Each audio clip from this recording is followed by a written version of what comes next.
The misfit Mighty Ducks crew triple-deked their way into pop culture history, but you can't play Pee-wee forever. Coach Bombay's ducklings are now all grown up, and not all of them stuck around in Hollywood. Here's what became of the Mighty Ducks cast. The role of championship-winning penalty scorer Charlie Conway was originally supposed to be played by future A-lister Jake Gyllenhaal, but he had to turn it down because his parents didn't want him missing out on months of school. So instead, Joshua Jackson stepped in for what was his first major role, and for some viewers, it's still the one he's best known for today. It's still surreal to me that there is an NHL franchise named after a movie that I was in when I was a little kid. Vancouver native Jackson has gone on to appear in a variety of films and TV shows since hanging up his Ducks jersey. He played the lead in 2008's Shudder, an American remake of a Thai horror film that scored an embarrassing 7% on Rotten Tomatoes. Luckily for him, critics have been kinder to his TV work. In the late 90s and early 2000s, he was unforgettable as Pacey on the iconic teen drama Dawson's Creek. Beginning in 2008, he played Peter on the mind-bending sci-fi series Fringe. His more recent appearances continue to earn him notice as a serious actor, including his time as Cole on the innovative Showtime series The Affair, which he's followed up with Hulu's literary adaptation Little Fires Everywhere.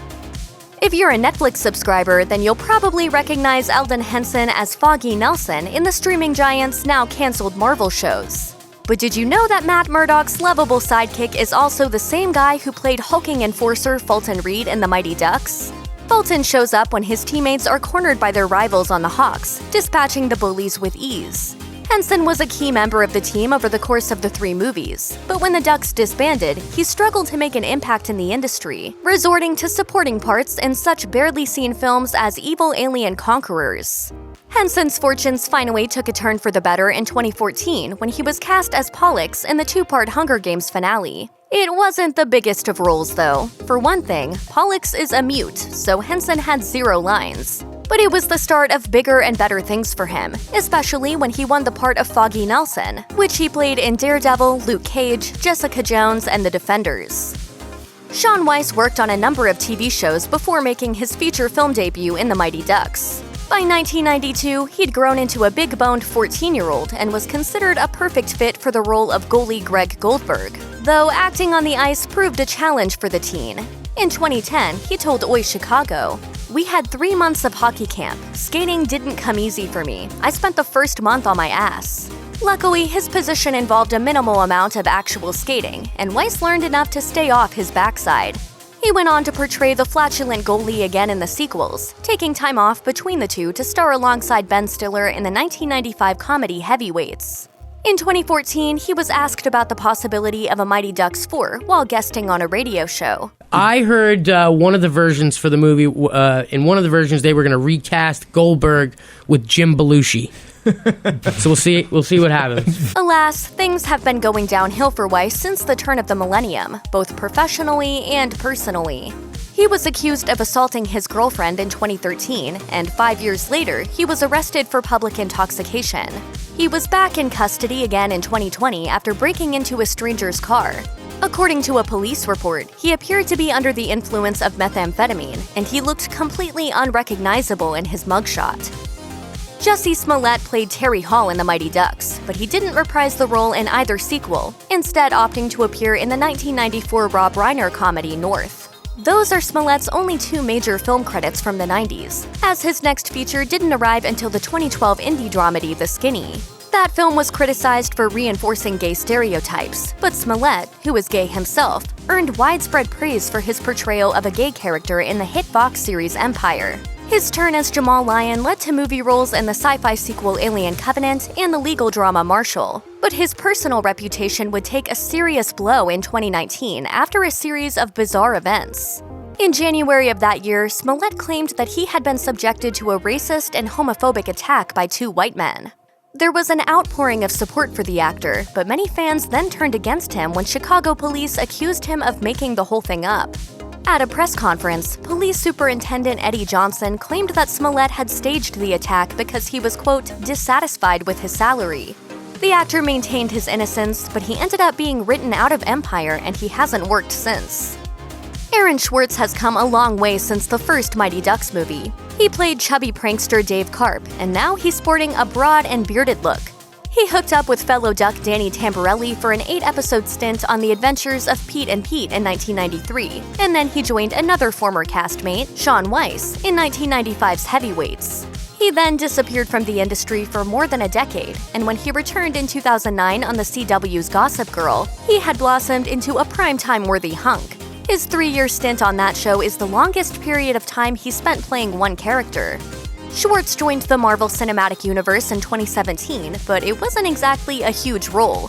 His face was used as the facial reference for young Ego, who was otherwise played by Kurt Russell in Guardians of the Galaxy Volume 2. Schwartz has managed to stay busy since then, but there's one particular project that he really hopes he'll eventually be a part of. When TMZ asked him about the upcoming Mighty Ducks TV reboot, he revealed, "They did initially reach out to a lot of the cast members. Honestly, if I have a one-day role or I have a huge role in it, I really don't care. I love that they're bringing it back. That was a classic for me." Garette Henson got off to a flying start with his movie career, appearing in 10 feature films over a 6-year period. He made his big screen debut in Arachnophobia in 1990, and that same year he also appeared in the widely mocked adaptation of Captain America. But of course, he's best remembered as Guy Germain from the Mighty Ducks movies, although plenty of 90s kids also surely fondly remember him for his role as Vic in 1995's Casper. He spoke with Grantland in 2014 about how he used to dislike it when people recognized him on the street, but that's changed over the years. As he put it, "For me now, it's switched from this thing that I felt embarrassed about to this thing of pride. I'm thrilled to have been in these movies that were so huge." Henson later appeared in a few 90s TV shows, but he largely fell off the radar after G3 came out in 1996. He made a brief return to acting in 2007 when he played a prisoner in the Mansfield 12. But despite a few positive reviews, the movie didn't get the attention Henson would have needed to launch a comeback. While he may not be working on many new high-profile projects, he still pops up occasionally to discuss the making of the Mighty Ducks. When he sat down with the Philadelphia Connection in 2019, he revealed that Emilio Estevez was like a big brother to him during the shoot. He was a real prankster. Okay. He really brought sort of like fun, carefree feeling to the set, you know? Marguerite Moreau grew up rather quickly after the Mighty Ducks trilogy ended in 1996.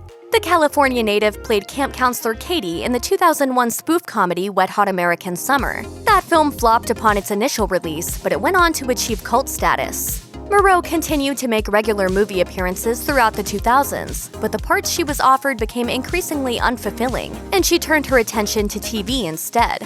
Her many small-screen credits include the likes of Grey's Anatomy and Mad Men. Moreau reprised the role of Katie for the 2015 prequel series Wet Hot American Summer: First Day of Camp, and then again in 2017 for the sequel series 10 years later. In 2019, she popped up in the Netflix movie Paddleton. She's come a long way since the Mighty Ducks, but it still means a lot to her, which was clear when she was one of several cast members who took part in a ceremonial puck drop before an Anaheim Ducks game in 2019. Matt Doherty made his debut in 1990's Home Alone, though spotting him in that family classic is like a game of Where's Waldo.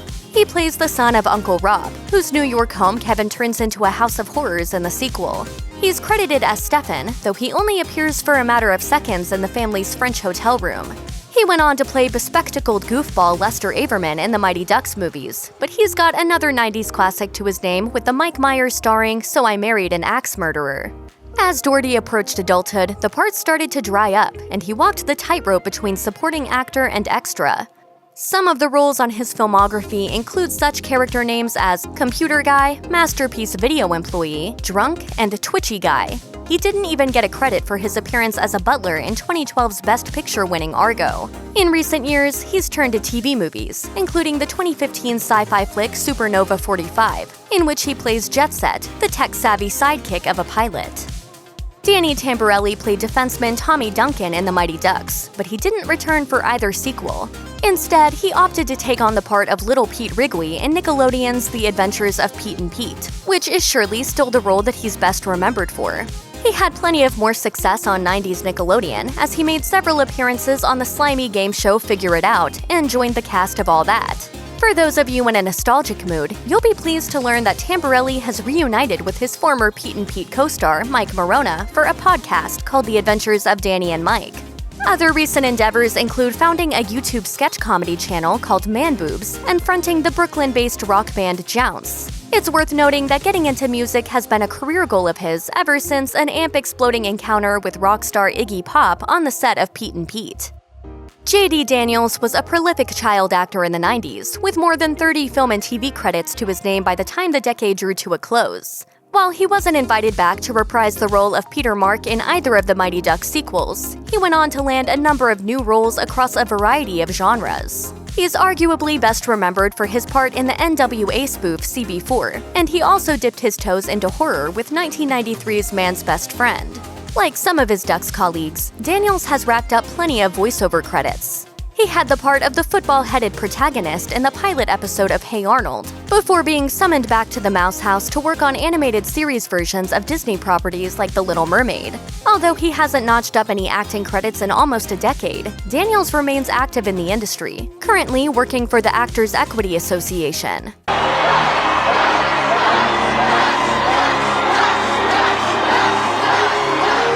Check out one of our newest videos right here. Plus, even more Nicki Swift videos about your favorite stars are coming soon. Subscribe to our YouTube channel and hit the bell so you don't miss a single one.